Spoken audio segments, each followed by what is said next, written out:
পদ্মা সেতু নির্মাণে ভূমি অধিগ্রহণের ক্ষেত্রে 23 জনের বিরুদ্ধে দুর্নীতির প্রমাণ পেয়েছে দুর্নীতি দমন কমিশন। প্রাথমিক অনুসন্ধানে অভিযোগে বলা হয়েছে, ভুয়া কাগজপত্র দেখিয়ে জাল জালিয়াতির মাধ্যমে 23টি চেকে 9.5 কোটি টাকা আত্মসাৎ করেন সংশ্লিষ্টরা।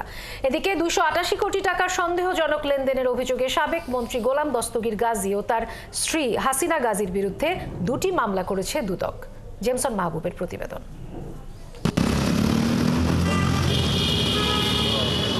$32,000 কোটি টাকা ব্যয়ে নির্মিত হয় পদ্মা বহুমুখী সেতু। সেতুর অ্যাপ্রোচ ওয়ে সহ নানা রকম নির্মাণ কাজে মাওয়া ও জাজিরা প্রান্তে 16,000 পরিবারের কাছ থেকে অধিগ্রহণ করা হয় প্রায় 1400 হেক্টর জমি। গেল 5 আগস্ট শেখ হাসিনা দেশ ছেড়ে পালিয়ে যাওয়ার পরই সামনে আসে পদ্মা সেতু প্রকল্পের দুর্নীতির নানা তথ্য।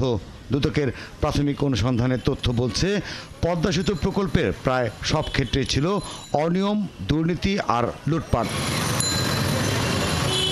সরকারি খাস জমি ও ব্যক্তি মালিকানাধীন জমির ভুয়া কাগজপত্র তৈরি করে ও জালিয়াতির মাধ্যমে সেই টাকা মূল গ্রাহককে না দিয়ে আত্মসাৎ করেন মাদারীপুর ভূমি অধিগ্রহণ কর্মকর্তা প্রমোদ রঞ্জন ঘটকের নেতৃত্বে একটি সিন্ডিকেট। সেখানে জড়িত ছিল ভূমি অধিগ্রহণের সংশ্লিষ্টরা। 23টি চেকের মাধ্যমে তারা 9,97 লাখ টাকা আত্মসাৎ করেন।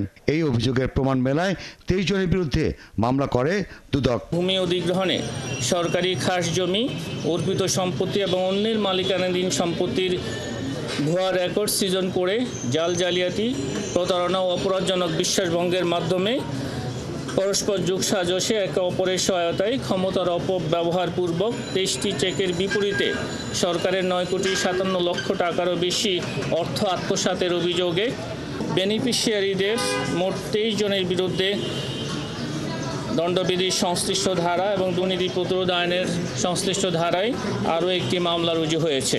এদিকে সাবেক বস্ত্র ও পাটমন্ত্রী গোলাম দস্তগীর গাজী ও তার স্ত্রীর বিরুদ্ধে প্রায় 33 কোটি টাকা অবৈধ সম্পদ অর্জন এবং 288 কোটি টাকা সন্দেহজনক লেনদেনের অভিযোগে পৃথক 2টি মামলা করেছে দুদক। নিজ প্রতিষ্ঠানের নামে 6টি ব্যাংক হিসাবের মাধ্যমে 257 কোটি টাকারও বেশি মূল্যের অর্থ হস্তান্তর, স্থানান্তর, রূপান্তরের মাধ্যমে আয়ের উৎস আড়াল করেছেন মর্মে অনুসন্ধানকালে প্রমাণিত হয়েছে। 23 কোটি টাকার একটি প্রকল্পের দুর্নীতির অভিযোগে মুক্তিযুদ্ধ মন্ত্রণালয়ে অভিযান চালিয়েছে দুদক। জেমসন মাহবুব, 71, ঢাকা।